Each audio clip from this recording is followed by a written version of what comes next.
இன்று கிறிஸ்து பிறப்பு காலம் டிசம்பர் மாதம் 30ஆம் தேதி திங்கட்கிழமை. இன்று தேவன் நமக்கு தரும் ஜீவநீர் ஊற்றான இறை வார்த்தைகள் 1 யோவான் நூலிலிருந்து வாசகம். இயல் 2 இறை வார்த்தைகள் 12-17 முடிய. என் பிள்ளைகளே, அவர் பெயரால் உங்கள் பாவங்கள் மன்னிக்கப்பட்டுள்ளன. எனவே உங்களுக்கு எழுதுகிறேன். தந்தையரே, தொடக்கம் முதல் இருக்கும் அவரை நீங்கள் அறிந்துள்ளீர்கள். எனவே உங்களுக்கு எழுதுகிறேன். இளைஞர்களே, தீயோனை நீங்கள் வென்றுள்ளீர்கள். எனவே உங்களுக்கு எழுதுகிறேன். சிறுவரே, நீங்கள் தந்தையை அறிந்துள்ளீர்கள். எனவே உங்களுக்கு எழுதியுள்ளேன். தந்தையரே, தொடக்கம் முதல் இருக்கும் அவரை நீங்கள் அறிந்துள்ளீர்கள். எனவே உங்களுக்கு எழுதியுள்ளேன். இளைஞரே, நீங்கள் வலிமை வாய்ந்தவர்கள். கடவுளின் வார்த்தை உங்களுள் நிலைத்திருக்கிறது. தீயோனை நீங்கள் வென்றுள்ளீர்கள். எனவே உங்களுக்கு எழுதியுள்ளேன். உலகின் மீதும் அதில் உள்ளவை மீதும் அன்பு செலுத்தாதீர்கள். அவ்வாறு அன்பு செலுத்துவோரிடம் தந்தையின் பால் அன்பு இராது. ஏனெனில் உலகு சார்ந்தவையான உடல் ஆசை, இச்சை நிறைந்த பார்வை, செல்வ செருக்கு ஆகியவை தந்தையிடமிருந்து வருவன அல்ல.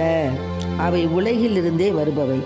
உலகம் மறைந்து போகிறது, அதன் தீய நாட்டங்களும் மறைந்து போகின்றன. ஆனால் கடவுளின் திருவுளத்தை நிறைவேற்றுபவர் என்றும் நிலைத்திருப்பார். ஆண்டவரின் அருள்வாக்கு. இறைவா, உமக்கு நன்றி. செல்லமே, என் செல்லமே, ஆரீராரோ. தங்கமே, என் தங்கமே, ஆரீராரோ. செல்லமே, என் செல்லமே, ஆரீராரோ. தங்கமே, என் தங்கமே, ஆரீராரோ. பஞ்சுமத்த நினைக்கலையே ஆரீராரோ. படுத்துறங்க பாயும் இல்ல ஆரீராரோ. பஞ்சுமத்த நினைக்கலையே ஆரீராரோ. படுத்துறங்க பாயும் இல்ல ஆரீராரோ. பச்சமரமானவனே ஆரீராரோ. பச்சமரமானவனே ஆரீராரோ. பாடுபட வேணும் ஐயா ஆரீராரோ. பாடுபட வேணும் ஐயா ஆரீராரோ. செல்லமே, என் செல்லமே, ஆரீராரோ. தங்கமே, என் தங்கமே, ஆரீராரோ. செல்லமே, என் செல்லமே, ஆரீராரோ. தங்கமே, என் தங்கமே, ஆரீராரோ. ஆரீராரோ, ஆரீராரோ.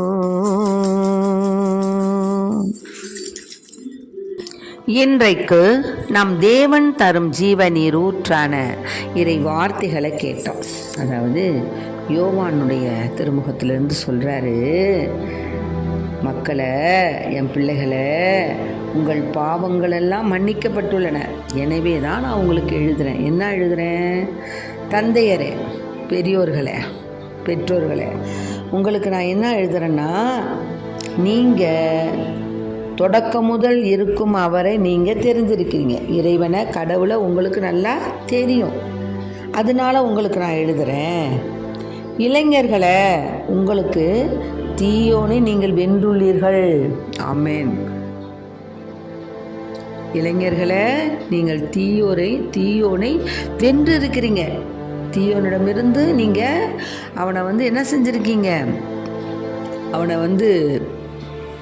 ஜெயிச்சிருக்கீங்க. அதனால நான் உங்களுக்கு எழுதுகிறேன்.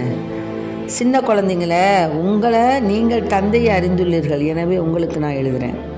தந்தையரை தொடக்கம் முதல் இருக்கும் அவரை நீங்கள் தெரிந்திருக்கிறீங்க. அதனால நான் அவரை பற்றி உங்களுக்கு நான் எழுதுகிறேன். இளைஞர்களை, நீங்கள் வலிமை வாய்ந்தவர்கள், சும்மா எவங்க கிடையாது, சோம்பேறி கிடையாது, வலிமை குன்றியவங்க கிடையாது, நீங்கள் வலிமை உள்ளவர்கள். அதனால கடவுளுடைய வார்த்தை உங்களுள் நிலைச்சிருக்கு. அதனால தான் கடவுளுடைய வார்த்தை உங்களுள் நிலைத்திருக்கிறது. தீயோனை நீங்கள் வென்று இருக்கிறீங்க. எனவே தான் உங்களுக்கு நான் எழுதுகிறேன். என்னன்னா, உலகின் மீதும் அதில் உள்ளவி மீதும் அன்பு செலுத்தாதீங்க. அவ்வாறு அன்பு செலுத்துவோரிடம் தந்தையின்பால் அன்பு இராது. ஆக அதாவது 2 எஜமானனுக்கு ஒருத்தர் ஊழியம் செய்ய முடியாது. அதனால உலகு சார்ந்தவையிலையும் ஆசை வச்சுக்கிட்டு தேவன் மீதும் ஆசை வச்சுக்கிட்டீங்கன்னா ஒன்றும் நடக்காதுப்பா. உலகு சார்ந்ததுன்னு என்ன? உடல் இச்சை, காமம், இச்சை நிறைந்த பார்வை, செல்வ செருக்கு, இதெல்லாம் உலகப்புறமான காரியம். இந்த உலகப்புறமான காரியத்தில் நம்ம நோக்கம் போயிடுச்சுன்னு வச்சுக்கோங்களேன், ஒன்றும் செய்ய முடியாது. அப்புறம் அதில் தான் நம்மளுக்கு மனசு போகும். நம்ம மனசு அதில் தான் நிற்கும். இங்கே எங்கே வச்சோம் காசு, அங்கே எங்கே வச்ச காசுன்னு நம்மளுக்கு வயதானாலும் அந்த நோக்கம் வரும். இளைஞர்களுக்கு அதை செய்யணும், இதை செய்யணும், அனுபவிக்கணும், எல்லாத்தையும் உடனே அனுபவிக்கணும். இப்படியாக அந்த உலகப்புறமான காரியங்களில், இச்சைகளில் நீங்கள் மனசு செலுத்தினீங்கன்னா உங்களால் ஒன்றுமே செய்ய முடியாது. நமக்கு என்ன வரும்? அழிவு தான் வரும். அதனால உலகை சார்ந்தவற்றில் நீங்கள் அவ்வளவு அன்பு செலுத்தாதீங்க. ஏன்னா உலகம் மறைந்து போகுதியா, அதன் தீய நாட்டங்களும் மறைந்து போகுது. ஆனால் கடவுளின் திருவுளத்தை நிறைவேற்றவங்க ஒருத்தர் தான் என்ன பண்ணுவாங்க? நிலைத்திருப்பர். எவ்வளவுதான் நம்ம உலகத்தில் நம்ம சம்பாரித்து மாட மாளிகை கூட கோபுரம் நல்லா நகை நட்டு எல்லாம் போட்டு பட்டு புடவையாக கட்டி இருந்தோம்னாலும், ஒரு பேட்டியில் பார்த்தேன், ஒரு சினிமா நடிகை சொல்கிறாங்க, ஒரு நாளைக்கு அவங்க கட்டின புடவையை அடுத்த நாள் கட்ட மாட்டாங்களாம். ஏன்னா அழிந்து போகிற சரீரம், அதை பற்றி அவங்களுக்கு தெரியலை. ஒரு நாள் கட்டுற கூட அடுத்த நாள் கட்ட மாட்டாங்களாம். அப்படி அவங்க உலகப்புறமான காரியங்களில் முக்கியத்துவம் கொடுக்குறாங்க. இன்றைக்கி நம்ம இறந்தோம்னா என்ன ஆகும்? நம்ம இடுப்பில் கிடக்கிற நாடாவை கூட, கயிறை கூட அவுத்துட்டு விட்டுருவாங்க. ஒரு பொட்டு தங்கம், ஒரு சைபர் கிராம் கூட நம்ம வீட்டில் நம்ம உடம்புல தங்கி இருக்க விட மாட்டாங்க. அப்புறம் என்ன சொல்லுவாங்க? இன்றைக்கி இறந்துட்டோம்னா நம்மளுக்கு நம்ம பேர் வழங்காது. ஐயோ அவங்க இறந்துட்டாங்களேன்னு பேர் வழங்காது. எப்பப்பா பாடி எடுக்கிறீங்க, எப்பப்பா அந்த பணத்தை தூக்குறீங்க, இப்படி தான் நம்மளுடைய பேர் வரும். ஆக நம்ம ஒன்றுக்கும் உதவாதவர்கள். எதை பற்றியும் நமக்கு எந்த ஒரு பணமோ பொருளோ நகையோ நட்டோ எதுவுமே நம்ம கூட வராது. அப்படிப்பட்ட வாழ்க்கை நம்ம வாழும்போது நாம் எப்படி இருக்கணும்? முடிந்தவரை நம்மால் என்ற உதவிகளை செய்யணும். நம்மால் என்ற தான தர்மங்கள், சரீர பிரயாசிகள், இன்னுமாக ஆன்மபுரமான காரியங்களில் நம்ம அதிகமாக ஈடுபட்டு கடவுளுக்கு உழைக்கக்கூடிய அந்த உன்னத பணியை நம்ம எடுத்துக்கணும். சும்மா நம்ம வீட்டில் உட்காந்துருக்கிறதுனால எந்த நன்மையும் கிடையாது. பரிந்துரை ஜெபம் செய்யணும். வயதாகி நடக்க முடியலையா, உட்காந்து எவ்வளவோ ஊழியக்கார பிள்ளைகள் ஜெபம் செய்கிறாங்க. அவர்களெலாம் நல்ல முறையில் செய்து ஆண்டவருக்கு பிரியமுள்ள பிள்ளைகளாக வாழணும் அப்படின்னு நம்ம திவ்ய நற்கருணைக்கு முன்னால் உட்காந்து வேண்டுதல், பரிந்துரை ஜெபம் செய்யலாம். இப்போது நாங்கள்லாம் அநேக காரியங்கள், அநேக இடங்களுக்கு ஜெபங்களுக்கு போகிறோம். போக முடியாத நேரங்களில் திவ்ய நற்கருணையில் அமர்ந்து உலகில் உள்ள அனைத்து ஊழியக்கார பிள்ளைகளும் ஆண்டவருடைய போதனைகளை எடுத்து சொல்லி அநேக ஆன்மாக்கள் ஆதாயம் பெறத்தக்கதான ஆசீர்வாதத்தை அவங்க பரப்பணும்னு வேண்டிகிட்டு இருக்கிறோம். இதுதான், ஒருவன் நன்மை செய்ய தெரிந்திருந்தும் அதை செய்யாதிருந்தால் அவனுக்கு அது குற்றமா. ஆக நமக்கு எல்லாமே கடவுளுடைய கிருபையால் நமக்கு இருக்கக்கூடிய அத்தனை வரங்களையும் நாம் பயன்படுத்தணும், பண்படுத்தணும். அதுதான் வாழ்க்கையில் நம்ம எவ்வளவோ துன்பங்கள் படலாம், துயரங்கள் படலாம், எவ்வளவோ வேதனைகள் படலாம். ஆனாலும் நமக்கும் ஒரு காலம் உண்டு என்பதை நம்முடைய வாழ்க்கையே என்ன செய்யும்? எடுத்துரைக்கும். நான் நிறைய இடங்களில் பார்த்துருக்கேன். சிறு பிராயத்தில் ரொம்ப கஷ்டப்பட்டு முன்னுக்கு வந்தவங்க, ஆனால் இப்போது அவங்க தேவ கிருபையால் அநேகருக்கு உதவி செய்யக்கூடிய நிலைக்கு ஆண்டவர் உயர்த்திட்டார். ஆக அப்படிப்பட்ட தியாக உள்ளங்களுக்காக நாம் வேண்டிக்கணும். அவங்க நல்ல முறையில் ஊழியம் செய்யணும்னு நாம் நம்முடைய அன்றாட ஜபத்தில் வேண்டிக்கணும். அது மாதிரி தான் இந்த ஆசேர் குலத்தை சேர்ந்த பானுவேலின் மகனாகிய அண்ணா, அவர் இறைவாக்கினர் ஒருவர் அப்படின்னு இறைவாக்கினர் இருந்தார். புனித லூக்கா எழுதினார் இயல் 2:36-40 உள்ள வார்த்தைகளை சொல்கிறேன். அவருக்கு ரொம்ப வயசாயிடுச்சு. அவருக்கு கல்யாணம் ஆகி 7 ஆண்டுகள் கணவரோடு வாழ்ந்தாங்க. அதுக்கப்புறம் அவங்க கைம்பெண் ஆகிட்டாங்க. அவங்களுக்கு வயது 84. அவர் கோவிலை விட்டு நீங்காமல் நோன்பு இருந்து மன்றாடி கொண்டிருந்தார். அல்லும் பகலும் திருப்பணி செய்து வந்தார். அவரும் அந்நேரத்தில் கடவுளை புகழ்ந்து அவர் பாடிக்கொண்டிருந்தார். அப்போது இந்த எருசலேம் மீட்புக்காக காத்திருந்த எல்லோரிடமும் குழந்தையை பற்றி பேசினார். ஆண்டவருடைய திருச்சட்டை பற்றி எல்லாவற்றையும் செய்து முடித்த பின்பு அவர்கள் கலிலியாவில் உள்ள தங்கள் ஊராகிய நாசரேத்துக்கு திரும்பி போனாங்க. குழந்தையும் வளர்ந்து வலிமை பெற்று ஞானத்தால் நிறைந்து கடவுளுக்கு உகந்ததாக இருந்தது. ஆமேன். ஆக குழந்தைகள் குடும்பத்தில் இறைவனால் கொடுக்கப்பட்ட வரம். அத்தகைய வரம் நமக்கு கிடைக்கலினாலும் நாம் என்ன செய்யக்கூடாது, ஆண்டவர் மீது நம்ம கோபப்படுறதுலையோ ஆண்டவர் இது பண்ணுறதுலையோ நம்மளுக்கு எந்த பிரயோஜனம் இல்லை. அவரிடம் நாம் நயந்து அமர்ந்து, ஆண்டவரே ஒரு திருச்சமூகத்தில் நான் செய்த குற்றங்களெல்லாம் மன்னிச்சிருங்க, நானும் என் பெற்றோரும் பெரியோர்களும் என்னுடைய கணவரும் செய்த குற்றங்குறைகளெல்லாம் மன்னித்து எங்களை வல்லமையான செட்டிக்குள் வைத்து மூடி மறைத்து பாதுகாத்து கொள்ளுங்கன்னு வேண்டிக்கணும். அன்றாடம் நாம் வேண்டும் பொழுது, நாம் குழந்தைகளை ஒப்படைக்கும் பொழுது, நம் குழந்தைகளுக்காக ஜெபிக்கும் பொழுது நாம் நிறைந்த ஆசீர் பெற்றவளாக இருக்கிறோம். இன்று திருக்குடும்ப பெருவிழா, அதாவது நேற்றைய தினம் திருக்குடும்ப பெருவிழாவை நம்ம அனுசரித்தோம்.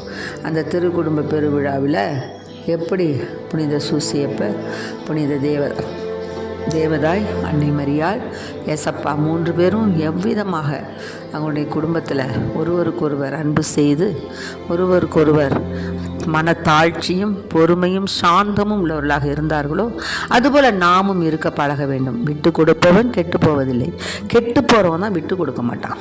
ஆகவே அன்பு பிள்ளைகளை, இதை கேட்டுக்கொண்டு இருக்க அன்பார்ந்த பிள்ளைகளை, தேவனை பற்றி நமக்கு நன்கு தெரியும். இறைவனுடைய திருவுளத்திற்கு அமைந்து நடக்க நாம் பொறுமையோடு இருக்க வேண்டும். நமக்கு பல ஆசைகள் இருக்கலாம், மன்றாட்டுகள் இருக்கலாம். அனைத்து மன்றாட்டுகளும் விண்ணப்பங்களும் நன்றியுடன் கூடியதாகவும் தேவ சித்தத்துக்கு அமைந்ததாக எங்களுக்கு கிடைக்கட்டும் என்ற அந்த வார்த்தையுடன் கூடிய விண்ணப்பங்களாக மன்றாட்டுகளை நாம் இறைவன் பாதம் வைக்கணும். அதனால தான் நாம் என்றென்றும் தேவனுக்கு ஏற்புடைய பிள்ளைகளாக வளரணும். அதே சமயம் இறைவனுடைய அனுகிரகத்தினாலேயும் அவருடைய இரக்கம் என்ற அந்த போர்வைக்குள் வைத்து நம்மை மூடி மறைத்து பாதுகாத்து வழி நடத்த வேண்டுமா இறைவனிடம் அன்றாட வேண்டும். ஏனெனில் மகப்பேற்றின் காலத்திலேயே குழந்தைக்கு என்ன செய்கிறோம், நம்ம மருந்தை கொடுத்துட்றோம். அதுக்கு தொடக்கத்திலேயே கொடுத்து அதை போட்டு பூஸ்ட் பண்ணி அப்படி இப்படி அந்த மாதம் இந்த மாதம் இதுக்குன்னு அந்த இதுக்குன்னு போட்டு அந்த பிள்ளைய என்ன செய்கிறோம், ஒரு வழி பண்ணிடுறோம். அது என்ன பண்ணுது, சில குழந்தைகள் நார்மலாக பிறக்குது, சில குழந்தைங்க சிசேரியனில் பிறக்குது. ஆக அந்த பிள்ளைய நம்ம என்ன செய்கிறோம், அப்படியெல்லாம் பெற்றெடுத்த பிள்ளைய முந்தியெல்லாம் பார்த்திங்கன்னா 6 வயது முடிந்து தான் வகுப்பில் சேர்ப்பாங்க. இப்போ என்னென்னா பிறந்த உடனேயே ப்ரீகேஜின்னு இருக்கான், யூகேஜின்னு இருக்கான், எல்கேஜின்னு இருக்கான். இதுக்கெல்லாம் முன்னாடி ஒரு கிளாஸ் ஒன்று இருக்குதான். ஐயா என்னையா அது கொடுமை. அந்த குழந்தைய வச்சு நம்ம கூடவே இருந்து அதுக்கு அன்பு என்ற பாலை ஊட்டி, நம்ம தாத்தா பாட்டியினுடைய அன்பையும் ஊட்டி அதை நல்லா வளர செய்து அப்புறமேல படிக்க வச்சா என்ன அவசரம். ஆனால் சின்ன குழந்தைக்கு அதுக்கு பார்த்திங்கன்னா 1 lakh 2 lakh ஆடாடாடாடாடா கொடுத்து பிள்ளைங்களை படிக்க வைக்கிறாங்க. ஏன்னா காலமா, நேரமா, காலத்தின் கட்டாயமா, போட்டி போடணுமா. நீ என்ன போட்டி போகிற, அந்த பிள்ளைய உனக்கு இல்லாமல் போனால் எப்படி இருக்கும்? அந்த பிள்ளைய உருவாக்குனது யார்? உன் தேவன் அல்லவா? ஆமாம், தேவன் தான் கொடுத்தாரு, தேவன் தான் கொடுத்தாரு. நம்ம முயற்சி பண்ணாமல் இருக்கலாமா? சிலருடைய முணுமுணுப்பு எனக்கு காதில் விழுவுது. ஆனாலும் நீ என்ன தான் முயற்சி பண்ணாலும், நீ என்ன தான் விளக்கணைய உன் மேலே தடவிக்கிட்டு நீ உருண்டாலும் ஒற்றை மனு தான் ஒட்டுமாங்க. அதுபோல் தேவனுடைய கிருபை, கிருபை, கிருபை, கிருபை, கிருபை, கிருபை, கிருபை, கிருபை, கிருபை, கிருபை. நான் இல்லை, என் பல இல்லை, எல்லாம் இயேசுவினுடைய கிருபை, கிருபை, கிருபை, கிருபை, கிருபை, கிருபை, கிருபை, கிருபை, கிருபை. ஆமென். அவருடைய கிருபை இருந்தால் தான் நீ நடக்க முடியும், ஓட முடியும், உட்கார முடியும். ஒன்றும் இல்லைன்னா ஒன்றுமே செய்ய முடியாது. அதனால நீ விஞ்ஞான உலகத்துக்கு போய் விஞ்ஞான உலகத்தில் நீ ஊன்றி அவங்க அப்படி சொன்னாங்க, இப்படி சொன்னாங்க, இப்போ எல்லாம் டோன்ட் வரி, அதெல்லாம் பற்றி நீ கவலைப்படாது. குழந்தை கடவுள் கொடுக்கக்கூடிய செல்வம். அந்த செல்வத்தையும் நம்ம என்ன செய்கிறோம்? போட்டு தள்ளுறோம், அபாஷன் பண்ணுறோம். எத்தனையோ குழந்தைகள் வெளியில் வர முடியாமையே போயிடுச்சு. அதெல்லாம் மிகப்பெரிய பாவம். அதனுடைய பிஞ்சு குரல் கடவுளுடைய சன்னதியில் கேட்கப்படும். எப்படி மாசில்லா குழந்தைகளுடைய ரத்தம் அங்கே கேட்கப்படும். ஆபேலுடைய ரத்தம் கடவுளுடைய சன்னதியில் கேட்கப்பட்டு வந்தார் பார்த்தீங்களா? கேட்டார்ல, அவன் ரத்தம் என்னட்ட நிற்கிதியா அப்படின்னு சொன்னார்ல. அது மாதிரி இந்த குழந்தைகளுடைய ரத்தம் நம்மளை ஒன்றுமே நம்மளை தழைக்க விடாது. ஆமாம், பிஞ்சு குழந்தைய சின்னதுலேயே அதை போட்டு நம்ம அபார்ஷன் பண்ணி கை வேறா, கால் வேறா, மூக்கு வேறா, அதை நம்ம பீஸ் பீஸாக வெட்டணுன்னா என்னையா அர்த்தம்? தாய்காரியே அது குழந்தையாக இருக்கிறா. சிலர் வீட்டில் மாமியார் மாமனார் உடந்தையார், சிலர் வீட்டில் புருஷங்காரன். இப்படியாக சின்ன குழந்தைகளை நம்ம என்ன செய்கிறோம்? அபார்ஷன் பண்ணிடுறோம்.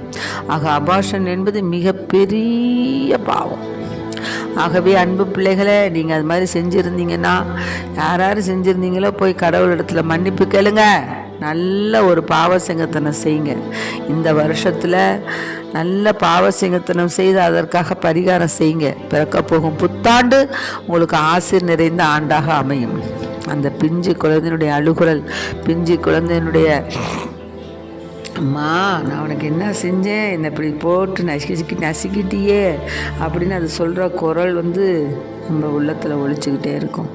ஆகவே அன்பு பிள்ளைகளை, இனிமேல் அபார்ஷனுங்கிற பேச்சே வச்சுக்காதீங்க. கடவுளுக்கு பிரியமான காரியங்களை செய்யுங்க. அப்படி செய்திருந்தால் அதற்காக மன்னிப்பு கேளுங்க. நல்ல பாவ சிங்கத்தனம் செய்து அந்த பாவத்துக்காக பரிகாரம் செய்யுங்க. அநேக குழந்தைகளுக்கு தர்மம் செய்யுங்க. அநேக குழந்தைகள், எவ்வளவோ ஏழை எளிய குழந்தைகள் இருக்குது, அதுக்கெல்லாம் ஆடை வாங்கி கொடுங்க, சாப்பாடு வாங்கி கொடுங்க. அந்த குழந்தைகளுக்கு வேண்டிய அடிப்படை வாழ்வாதாரத்துக்கு வேண்டிய அந்த நன்மைகளை செய்யுங்க. இப்படியாக செய்து நாம் செய்த குற்றங்குறைகளுக்கு பரிகாரம் தேடுவோம். ஆகவே அன்பு குழந்தைகளை, இது கேட்டுக்கொண்டிருக்க அன்பார்ந்த பிள்ளைகளே, நம்முடைய வாழ்க்கையில் நாம் செய்த குற்றங்குறைகளை எல்லாம் கடவுளுடைய திருச்சமூகத்துக்கு முன்பதாக சொல்லி, இந்த ஆண்டு முழுவதும் தேவன் நமக்கு செய்த சகல நன்மைகளுக்கு நன்றி கூறி, இனிமேல் இத்தகைய பாவங்களை செய்வதில் நின்று உறுதியான நம்பிக்கை பிரதிக்கினை செய்து நல்ல பாவசிங்கத்தனம் செய்து திருப்பலியை காண்போம். புத்தாண்டை வரவேற்போம். வருக வருக புத்தாண்டே, ஆசி நிறைந்த புத்தாண்டே, அற்புதமான புத்தாண்டே, தேவ கிருபை உள்ள புத்தாண்டே, எங்களை ஆசீர்வதிக்கும் வல்ல தேவனுடைய கரத்தில் எங்களை முழுவதுமாக ஒப்பு கொடுக்கிறோம். எங்களை ஆசீர்வதித்து வழி நடத்துங்க. ஆமேன். அல்லேலூயா. Praise the lord. மரியே வாழ்க.